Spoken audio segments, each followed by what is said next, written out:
Danny Cycles with CyclesGaming.com, bringing you my wrap-up of my Grixis Eye Abhorrent Oculus deck featuring Croxa, Titan of Death Sunker. It's my wrap-up.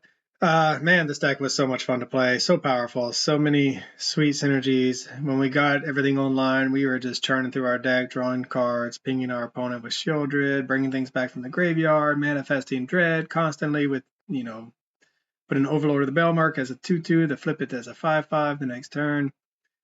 A little bit of removal here and there.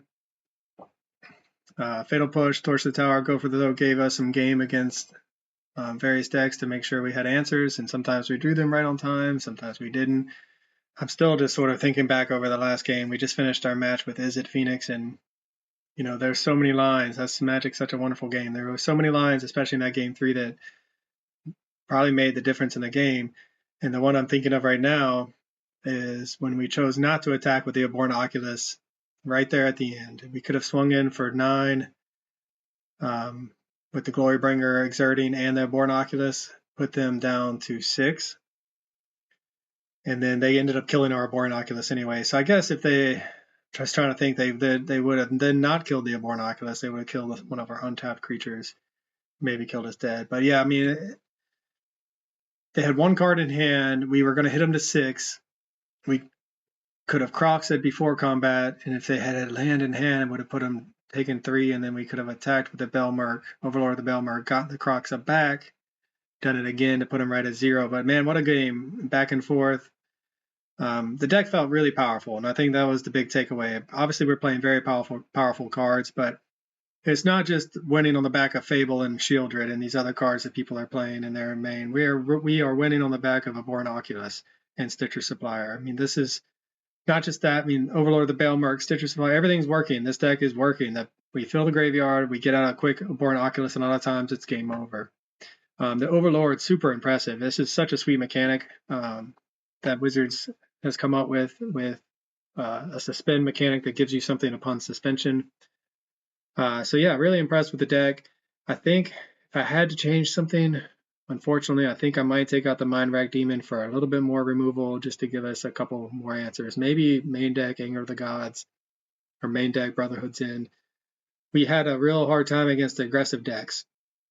We did beat Mono Blue Spirits, but we lost to Mono, and we beat Mono White Humans, even though they scooped the match. We beat them game 1, but we lost them. I didn't put all the games up that I lost to Mono White Humans, because it just gets boring to see the same matchup over and over again. But Mono Red gave us a problem, and Mono White. So the hyper-aggressive decks can be a problem. And a main deck sweeper that doesn't really hurt us is not a bad thing. Like a main deck Brotherhood's End, we want the Stitcher Supplier to die a lot of times. And we won't have our Overlord of the Flood Pits as a creature until turn 5, so we can play it on turns 3 or 4, reset the board, and then start running away with the game with our big threats. Sideboard plan, I liked it. I mean, more removal here and there. The sweepers, like I said, we might be able to find room for in the main deck. Glorybringer out of the sideboard, not just to make me happy because I love dragons, but just a genuine, unexpected threat. I do think there were some matches where we didn't need to board out the graveyard strategy.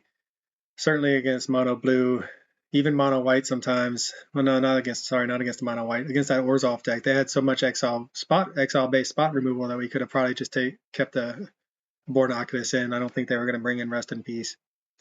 But yeah, overall, the deck felt super powerful, way better than the janky Grixis build. I don't think we need to Manifest Dread, a bunch of 2/2s that we can recur from the graveyard to win. I think Manifesting Dread, when we have a bunch of creatures like this that we can flip it for 5 mana, I think this is the right build. No, I didn't try the control build very much. I'm just not, at heart, a control player. It's very similar, though. We have more counter spells. But I think what really impressed me about this deck is the power of the Overlords plus the synergies with Crocs and Abhorrent Oculus that they bring to the table.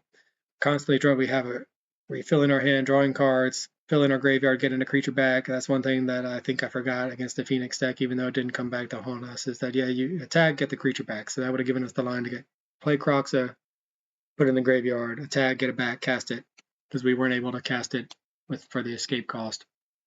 Anyway, super fun. Hope you enjoyed the gameplay.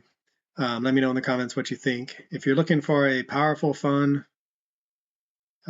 Pioneer deck that isn't just in the industry standard tier 1 strategies, but that can compete with the tier 1 strategies, I highly recommend this deck. We beat Mono Green, we beat Rakdos Midrange, we are neck and neck with Phoenix, so we have the game to compete. And even with people gunning for Phoenix in their sideboard with Graveyard Hate, we were able to either skip, dodge that Graveyard Hate or bring in our anti Graveyard Hate of our own and Glorybringer. So yeah, give it a shot. Let me know in the comments what you think, and thanks for watching. I'll catch y'all on the next one. Another edition of Pioneer Curious. Thanks for watching. This is Johnny Cycles with CyclesGaming.com.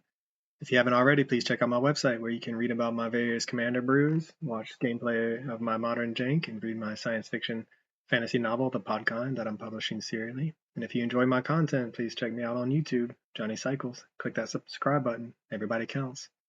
As always, thanks for watching. I'll catch y'all on the next one.